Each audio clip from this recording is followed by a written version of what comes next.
ఇది Mars moon డేమస్ నుంచి generate చేసిన ఆడియో.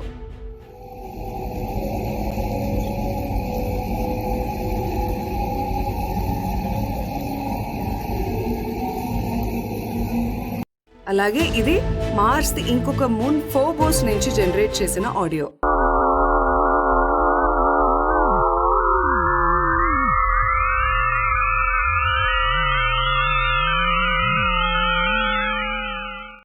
ఇది మార్స్ మీదకి ఒక మీటియోర్ క్రాష్ అయినప్పుడు వచ్చిన సౌండ్ అండి.